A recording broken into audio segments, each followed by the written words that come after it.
This is chapter 10 in Business 110. And this chapter is about operations management.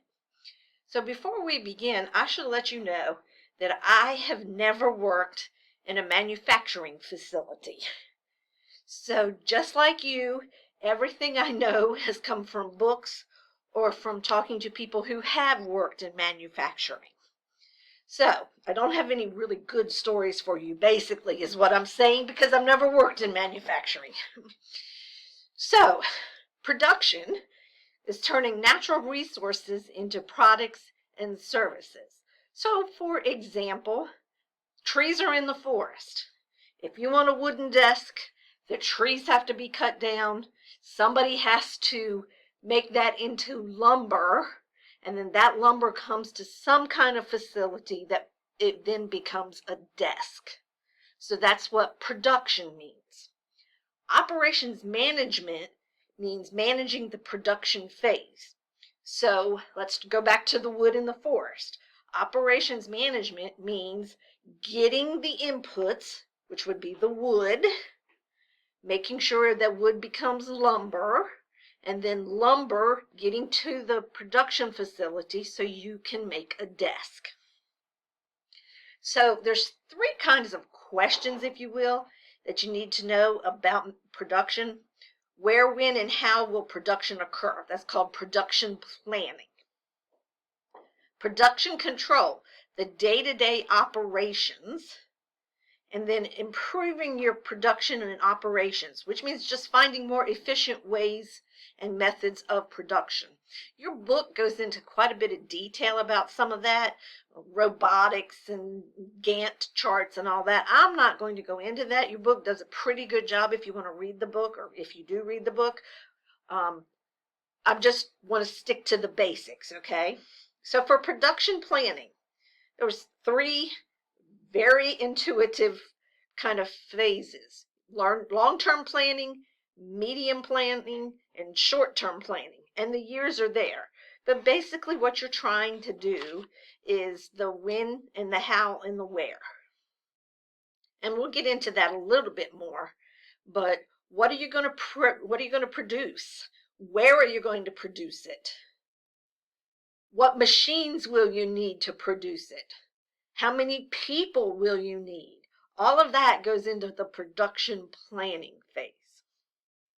So let's go into the production process.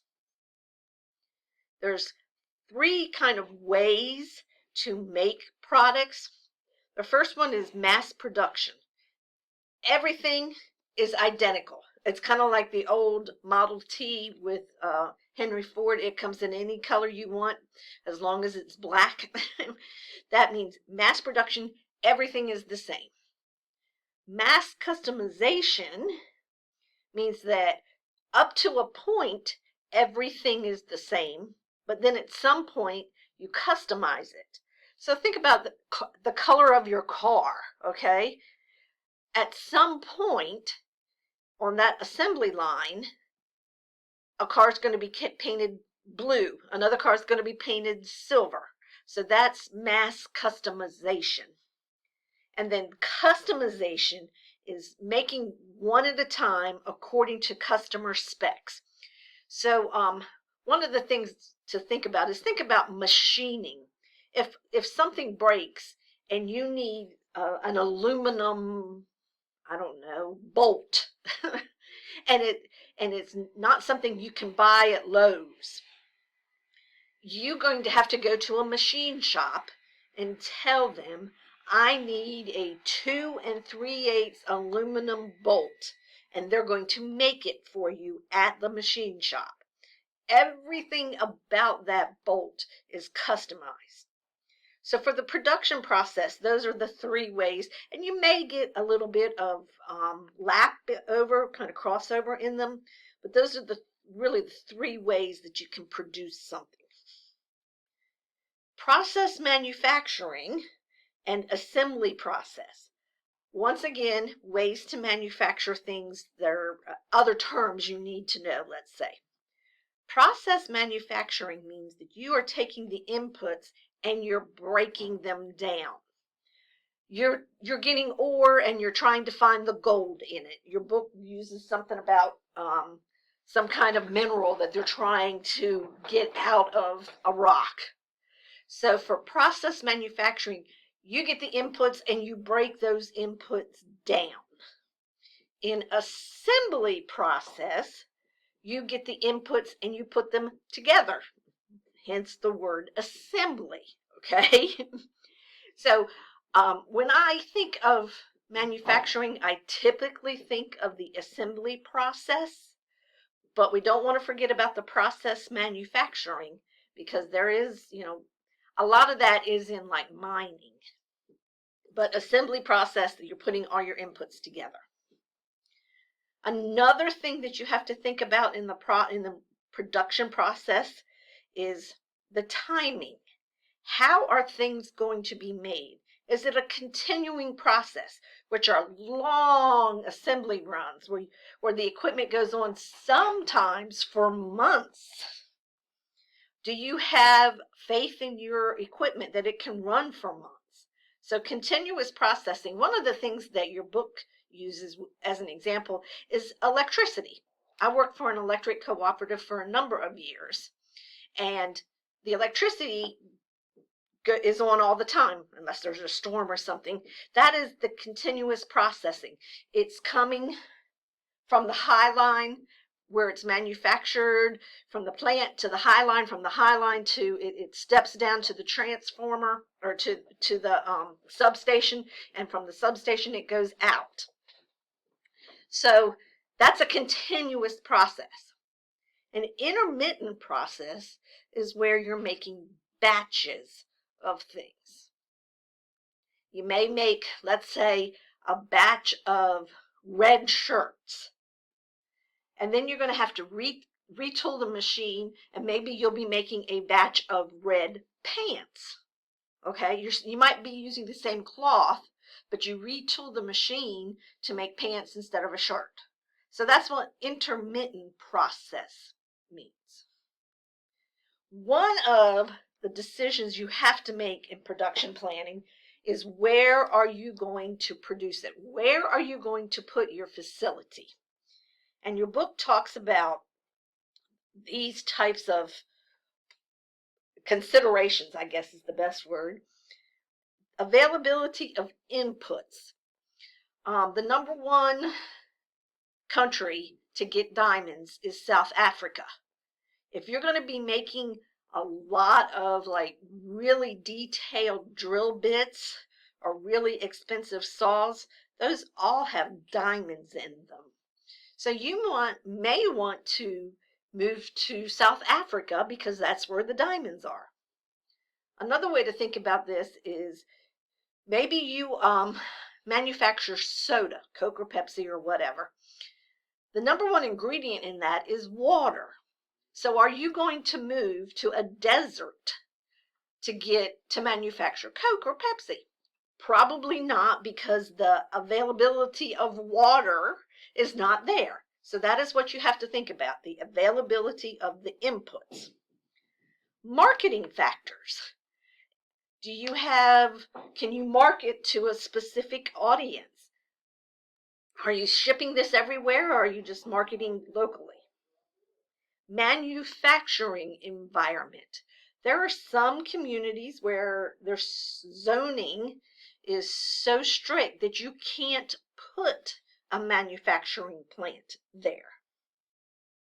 On the other hand, local incentives, maybe an organization is asking, begging people to come. Maybe they've had a shutdown, or a company has left and they have very high unemployment.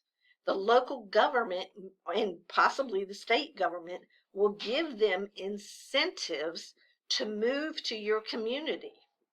So you got to think about local incentives when you're thinking about, where am I going to put my manufacturing plant? And there's always the idea of overseas consideration. Is it cheaper to go overseas? Do I want to outsource? Always something to think about. Then we have to think about designing the facility. I'm talking about the actual physical building where you're going to have your production. There are 4 different ways, if you will, to design the interior of your facility. Process means that similar tasks group, I can't even talk, similarly tasks are grouped together. So in other words, if you paint, then paint is going to be in one section of the manufacturing facility. If you are sanding, then sanding is going to be in another part of the facility. So similar tasks are grouped together in the facility. Kind of the opposite of that is the product design way. And that's what you think about as an assembly line. You stand and things come by you. So rather than having it go to a particular place in the warehouse, it comes to you. Another way to design the facility is something called fixed position. And that's where workers go to the product. Now, the easiest thing to think about is think about a cruise ship. If you've ever been on a cruise, those things are huge. There's no way that you are ever going to get an assembly line for a cruise ship. Now, you may for certain parts, but once it's assembled, so what fixed position means is that the workers would go to the cruise ship to work on it, instead of somehow, some kind of assembly line. And then the last one is what's called cellular. And this is kind of like the team approach. Each team has people in it that can manufacture from the beginning to the end of the process, different members. And so the team makes the product from beginning to end. And that's called cellular.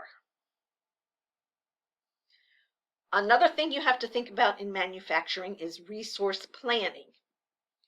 Do you make it or do you buy it? And we're typically talking about inputs now.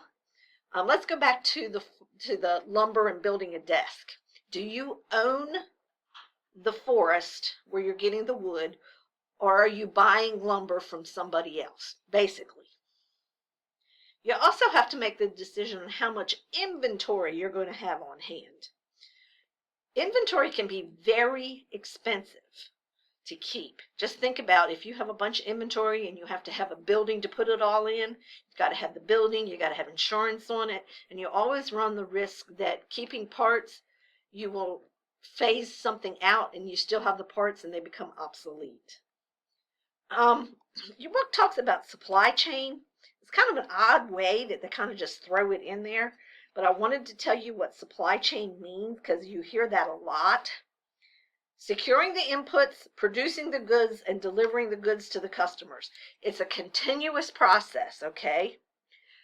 You secure the lumber, you produce the desk, you deliver it to the customer or maybe to a retail store. But that's what a supply chain is. It's the whole process of getting the raw material and transforming that raw material to a product and then getting that product to the customer. Excuse me. Production control. This is a couple of things that you need to know. Think about an assembly line. What is the sequence of the machines and the people? Somebody has to make that decision. And somebody also has to make the decision on how much time the assembly line stays at one point. So how much time at each step, and what is the sequence of the machines and or people? That's another thing in production control. Again, your book goes into a lot of detail, but I just wanted you to get like the 30,000-foot view of production and what it means. As always, if you have any questions, I'll be happy to help. Thanks.